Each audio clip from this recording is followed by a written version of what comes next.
Halo, selamat pagi teman-teman semua. Kembali lagi di kuliah pagi. Kali ini kita akan melanjutkan pembahasan kemarin, apa yang terjadi di S-anode ya. Katakanlah ini S-anode.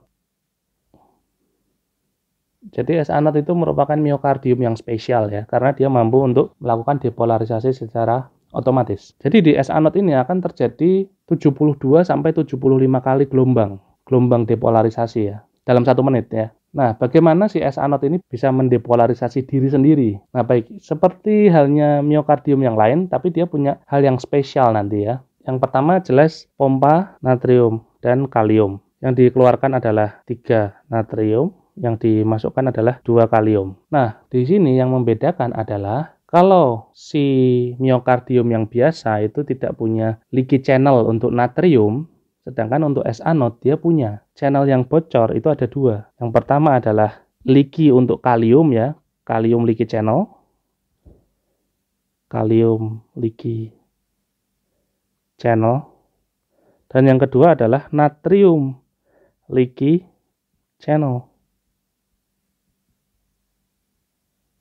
Kalau di miokard yang biasa, kontraktil ya, miokard kontraktil, dia nggak punya ini. Nah, karena dia punya natrium leaky channel ini, secara otomatis si natrium yang ada di luar itu bisa sedikit-sedikit masuk, ya kan? Sedikit-sedikit masuk, sedikit-sedikit masuk. Tapi tidak sebocor kalium ya. Kalau kalium itu sangat bocor, sehingga kaliumnya mudah sekali keluar. Sedangkan untuk yang natrium ini, dia kebocorannya itu kecil. Katakanlah seperti itu. Jadi natrium yang bisa masuk itu hanya sedikit-sedikit, tidak terlalu permeable. Sedangkan yang kalium leaky channel itu sangat permeable. Apa yang terjadi kalau ada natrium leaky channel ini ya? Nah, yang pertama, secara otomatis S-anode ini tidak bisa mencapai minus 90 mV. Akhirnya apa? Akhirnya resting membran potential dari S-anode itu tidak bisa tetap di minus 90. Dia akan berubah di kisaran minus 60. Sehingga apa konsekuensi yang harus diambil ya? Karena voltage-nya itu selalu di angka minus 60. Sodium atau natrium voltage channel itu akan permanen tertutup. Karena apa? Karena ingat sodium atau natrium voltage channel hanya terbuka ketika minus 70. Yang kedua, untuk selanjutnya adalah secara gradual, secara bertahap, natrium akan terus masuk. Sehingga membran potensialnya ini nggak bisa rest, nggak bisa resting. Dikatakan seperti itu. Nah, dari minus 60 karena kebocoran natrium yang terus masuk itu akan berubah menjadi katakanlah sampai minus 55. Ini dia naik terus sampai minus 55. Nah, ketika dia mencapai minus 55 ini, dia mencapai threshold. Jadi di sini thresholdnya berbeda dengan miokardium biasa. Threshold dari S-anode itu sekitar minus 55 mV.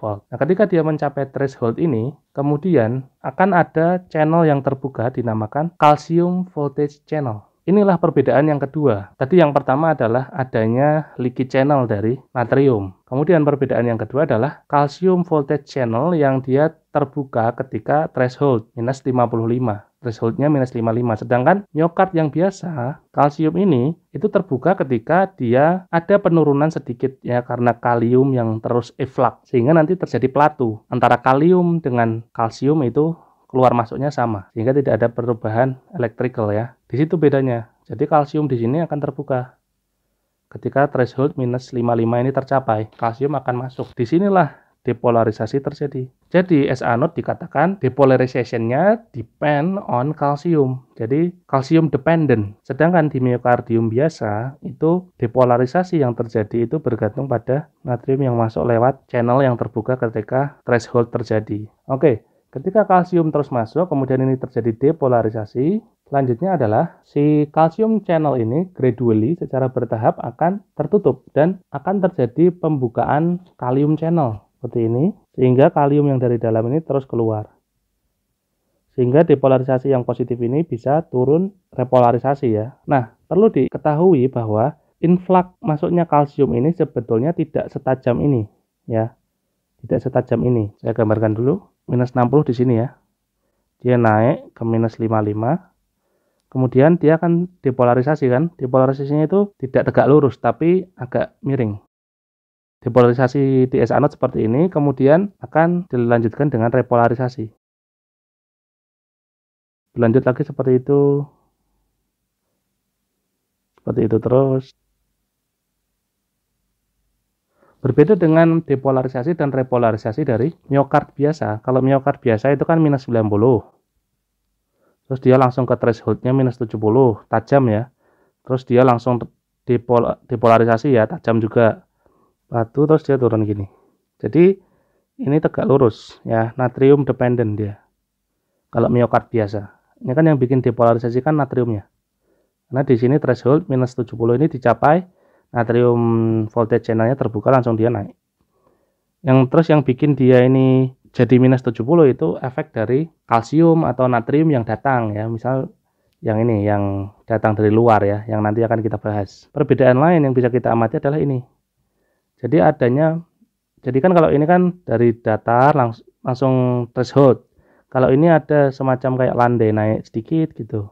Itu namanya prepotential ya. Ini kan sudah tertutup tadi ya, si kalsiumnya ini tertutup ya kan, terjadi repolarisasi ini. Nah, ketika terjadi depolarisasi ini ya, itu sesungguhnya ada pergerakan kalsium dari S anode. Nah, ini yang akan kita bahas nih. Si kalsiumnya itu pindah menuju ke miokardium kontraktil lewat gap junction sehingga memicu threshold minus 90 berubah jadi minus 70. Jadi saya gambarkan. Ini tadi si S anode. Kemudian ini miokardium 1. Ini miokardium 2. Katakanlah seperti itu ya. Sini ada gap junctionnya. Ada jembatannya. Ini juga punya jembatan. Nah, kalsium itu akan masuk ke sini ketika dia depolarisasi. Ini ketika terjadi depolarisasi ya. Gini, terus gini. Nah, ketika depolarisasi, kalsium itu akan sempat berpindah dulu. Berpindah sedikit menuju ke sel miokard sebelahnya. Ya kita katakanlah miokard kontraktil ya, karena ini kan S anode, ini miokard kontraktil. Ca ke sini akhirnya yang tadinya minus 90 dia jadi naik minus 70. Nah, minus 70 membuka natrium voltage, natrium masuk sehingga depolarisasi. Natrium dari sini itu akan jalan ke sini, pindah. Jadi pindahnya itu saat depolarisasi ini ya. Depolarisasi plus 10 tercapai, terus natrium itu jalan-jalan pindah ke sel sebelahnya, memicu depolarisasi di sini. Kalau dari miokard ke miokard itu natrium yang memicu. Kalau dari S anode ke miokard pertama, ini S anode ke miokard yang pertama di dekatnya itu kalsium yang berpindah. Oke, nah kita akan gambarkan sedikit bagaimana depolarisasi dan repolarisasi yang terjadi di S anode, kemudian atrial miokard, kemudian AV node, kemudian Purkinje dan ventricle miokard. S anode itu seperti ini, dia naik, kemudian gini, kemudian turun, kemudian gini lagi, naik lagi, turun lagi. Jadi seperti itu, naik lagi gini, naik lagi, turun lagi. Nah, dari ini kan depolarisasi ya. Titik awal depolarisasi. Dari titik sini ke titik sini itu 0,8 detik. Jadi dalam 60 detik dibagi 0,8 detik itu sama dengan 75 kali. Jadi ada sekitar 75 kali depolarisasi dalam 1 menit di S anode. Nah, kemudian untuk atrial miokard kontraktil itu dia bentuknya seperti ini. Kalau atrial dia datar dulu minus 90, menunggu impuls datang, menunggu potensial aksi datang ya kan. Tercapai threshold minus 70 ya kan. Kemudian selanjutnya setelah threshold natrium channel voltage itu terbuka, akhirnya depolarisasi ya kan. Nah, dari depolarisasi kemudian platu sedikit terus turun gini. Jadi seperti itu. Jadi ini platunya itu pendek untuk atrium. Platunya itu pendek. Ini natrium influx ya di sini. Na influx. Kalau ini Ca kalsium influx ya. Nah, dia nunggu lagi, datar lagi. Ada impuls datang lagi, dia naik lagi. Minus 70 threshold, naik lagi, terus sedikit turun, terus platu. Naik lagi, naik lagi, turun terus platu. Jadi seperti ini ya. Platunya itu sangat sempit, sangat sebentar. Nah, kemudian kalau AV node bagaimana? Nah, untuk AV node dia sama seperti S anode ya. Dia ada kebocoran natrium. Jadi dia punya leaky channel, sodium leaky channel atau natrium leaky channel. Ada prepotentialnya gini, naik gini. Nah, jadi nggak datar. Nah, ketika dia sudah mencapai titik threshold, kemudian dia akan terbuka tuh si Ca influx ya, kalsium influx. Karena ini mirip SA node ya kan, agak miring gitu. Dia naik lagi gini.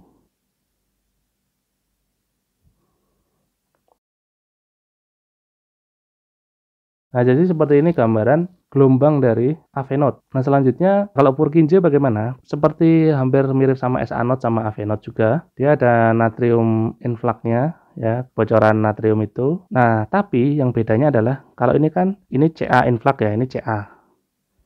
Kalau ini natrium, ini Ca juga. Nah, kalau si Purkinje ini yang influx adalah natrium. Voltage gate channel-nya bukan kalsium tapi natrium ketika sampai ke threshold. Jadi dia lurus gini. Jadi benar-benar straight, benar-benar lurus. Platunya itu agak panjang. Platunya itu agak panjang, terus baru turun. Nah, lanjutnya ini gini lagi. Dia naik lagi. Terus naiknya gimana? Naiknya gini lagi. Terus naik lagi gini. Terus platunya agak panjang lagi, terus turun lagi. Jadi gitu, naik lagi gini. Threshold, naik, platunya agak panjang ya. Terus turun.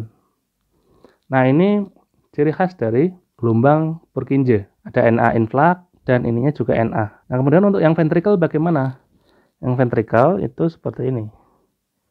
Yang ventricle ya. Dia minus 90 ya. Kemudian ada impuls datang mencapai threshold minus 70 ya. Terus akhirnya Na voltage-nya terbuka, dia depolarisasi.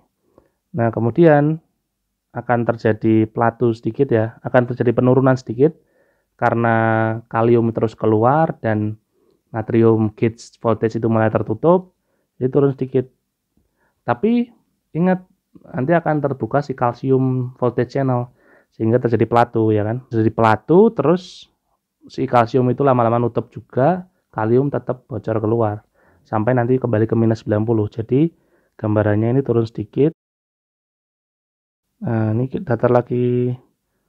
Terus nanti ada impuls datang lagi, naik lagi. Nah, kenapa kita perlu mempelajari basic ini? Karena nanti di pembahasan kuasai EKG, kita perlu memahami ini. Oke? Terima kasih. Kalau ada pertanyaan, silakan di komen. Kalau ada koreksi, silakan di komen ya. Jangan lupa share, like, and subscribe. Terima kasih. Selamat pagi.